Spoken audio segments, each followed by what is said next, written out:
kiek aš mačiuote, dėkui Dievui, svarbiausia pasvalio rajono Antaną šitoj šventėje nėra ir dabar galim ramiai pakalbėti apie pats esminis dalykas. 1516 metais, balandžio 23 dieną, Bavarijos kunigaikštis Liudvigs X kartu su jo valdės Bavarijo Vilhelm VI įvedė alos grynumo įstatymą, pagal kurį als Vokietijoje privalo būti verdams tiek iš miežių salyklą, apynių ir vandenį. Tas įstatymas laikas iki pačių tų dienų ir iš tikrųjų man labai nesvietiškai malon pamatyti ir pasidžiaugti ir pakviesti Bavarijos atstovus, kurie aš tikiuosi atvežė bavarišką alos, bavariškų dešrelių ir mes jiems parodysim iš tikrųjų, koks verdams tikors pasvalietiškas saločių als ir jie grįžę to pat ir pasidalins su savo krašto gyventojais. Trilitrin slojoks alos. Tyra vandenė. Wunderbach. Guten Tag, saločių kraštas. Labą dieną, šiek tiek pramokom jūsų kalbos, užtrukom truputį.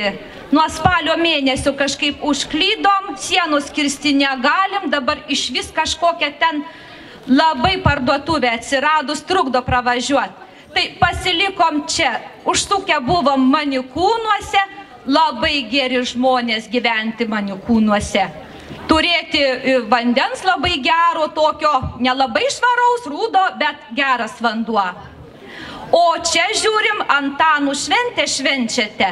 Tai jeigu gerai jau taip priimsite kaip iki šiol, tai liksim iki Jonų tikriausiai. O atvežėm irgi savo tyro vandens.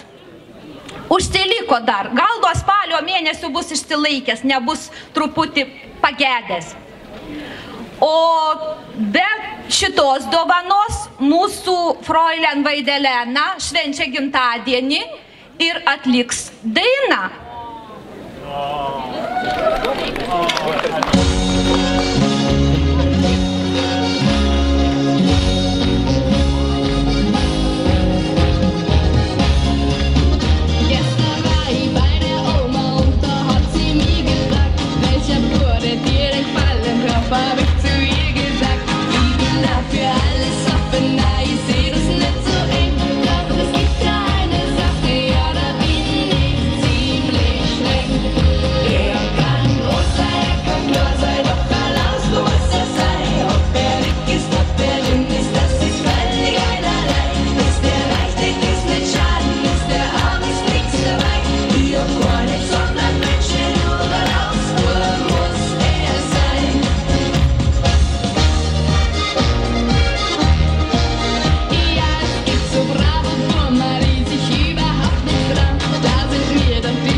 Nepakartojamos.